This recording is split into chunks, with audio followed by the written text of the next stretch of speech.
പിന്നെ എല്ലാവരുടെ ശ്രദ്ധയ്ക്ക് റോബിനെ ഞാൻ എങ്ങാണ്ട് അറിയാണ്ട് പിന്നെ ഞാൻ ബ്ലോക്ക് ഇട്ട് പോയത് എനിക്കറിയില്ല. റോബിൻ്റെ വിചാരം റോബിൻ എന്നോട് ചോദിക്കുന്ന ടെലിഗ്രാം കണ്ടുപിടിച്ച് റോബിൻ അതിൽ വന്നിട്ടുണ്ട്. റോബിൻ എന്നോട് ചോദിക്കുന്നു നീ എന്തിനാ എന്നെ ബ്ലോക്ക് ഇട്ട, ഞാൻ എന്ത് ചെയ്തതെന്ന്. ഞാൻ പറഞ്ഞു റോബിനെ സത്യമായിട്ട് ഞാൻ അറിഞ്ഞുകൊണ്ടല്ലോ റോബിനെ ബ്ലോക്ക് ഇട്ടത്, ഞാൻ അറിയാണ്ട് ആരെയോ ബ്ലോക്ക് ഇട്ട വഴിയിൽ റോബിനും കൂടെ അങ്ങ് പോയി.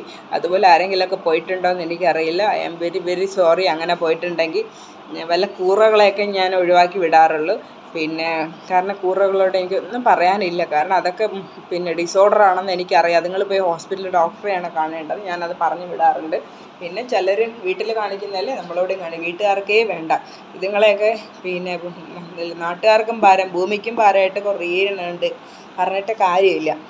പെണ്ണുങ്ങളെയൊക്കെ അമ്മ ഭൂമി ദേവി എന്നൊക്കെയാണ് സങ്കല്പിക്കേണ്ടത് പെണ്ണുങ്ങളെ.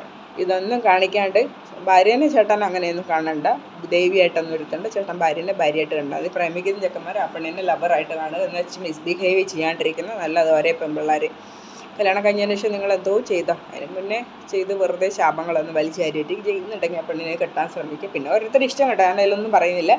അപ്പോൾ റോബിൻ്റെ കാര്യം ഞാൻ പറഞ്ഞു വന്നത്. എന്നിട്ട് റോബിൻ എന്നോട് പറഞ്ഞ് പിന്നെ എങ്ങനെയെങ്കിലും മാറ്റുമെന്ന് പറഞ്ഞു. ഞാൻ കുറേ നോക്കി, ആർക്കെങ്കിലും അതിനെക്കുറിച്ച് അറിയാമെങ്കിൽ പറഞ്ഞു തരണം കേട്ടോ, എനിക്ക് അതിനെക്കുറിച്ച് അറിയില്ല, എവിടെ പോയിട്ടാണ് ഇതാക്കേണ്ടതെന്ന്. പിന്നെ ആ റോബിന് എന്നോട് സങ്കടം. എന്നിട്ട് എന്നോട് നിനക്ക് എവിടെ നിന്ന് ഈ കണ്ടൻറ്റൊക്കെ കിട്ടുന്നത് ഡെയിലി എന്ന്. എനിക്കും അറിയില്ല. രാവിലെ എണീക്കുമ്പോൾ തനിയെ ഇങ്ങ് വന്നോളൂ കണ്ടൻറ്റ്. പിന്നെ വേർഡ് കണ്ടൻറ്റാണ്. പിന്നെ എനിക്കാണോ പിന്നെ വാടച്ച് വയ്ക്കാതെ എനിക്ക് കണ്ടൻറ്റിൻ്റെ കാര്യത്തിലാണ് ക്ഷാമം. ഡെയിലി ഉണ്ടാവും ഒരു ടോപ്പിക്. ഇനിയുണ്ട്. രാത്രി കിടക്കുമ്പോൾ 10,000 കണ്ടൻറ്റ്. അപ്പോൾ എപ്പോഴും വിചാരിക്കും എഴുതിയിരിക്കണം എന്ന്. ഷോയിൻ്റെ കാര്യം പോലെയാണ്. ഷോ ഒരു വാലും തുമ്പും ഇല്ലാണ്ട് അയ്യോ ഷോ എന്നാൽ അതാണ് 8, 9, 10 അടുത്തടുത്ത് ഷോ ആയിപ്പോയത്. 10ൻ്റെ ഷോ ഉണ്ടായിരുന്നു, 9ൻ്റെ എടുക്കില്ലായിരുന്നു. അങ്ങനെ 9ൻ്റെ ഷോ ചെന്നൈയിൽ ഓൾറെഡി ടിക്കറ്റൊക്കെ എടുത്തു വെച്ചു. പക്ഷേ ചെന്നൈ എപ്പോൾ ഷോ കഴിഞ്ഞോ അപ്പോഴേ ഞാൻ അടുത്ത വണ്ടി ഇങ്ങ് കയറും. കാരണം എനിക്ക് 10ന് എത്രയും പെട്ടെന്ന് ഇവിടെ കോഴിക്കോട് എത്തേണ്ടതാണ്. പ്രാക്ടീസ് ഇല്ലേ, മിക്കവാറും എന്തായി തീരുമെന്ന് എനിക്കറിയില്ല. എന്തായാലും ഞാൻ 10ൻ്റെ ഷോയ്ക്ക് വരും. 10ൻ്റെ ഷോയ്ക്ക് ഇവിടെ എനിക്ക് എത്തണം. ഇവർ പറയുന്നത് വൈകുന്നേരം ഷോ എന്നൊക്കെയാണ് പറയുന്നത്. അതൊന്നും ആയിരിക്കില്ല. രാത്രി ഷോ കഴിയുകൾ എപ്പോഴും അങ്ങനെ തന്നെയാണ് പരിപാടി.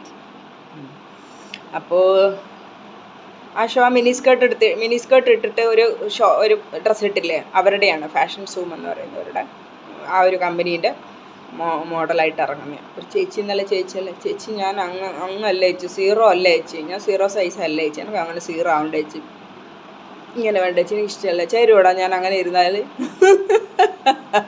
എനിക്കിഷ്ടമല്ല ചേച്ചി. അങ്ങനെ ചിലർക്ക് ഇഷ്ടമായിരിക്കും, ചിലർക്ക്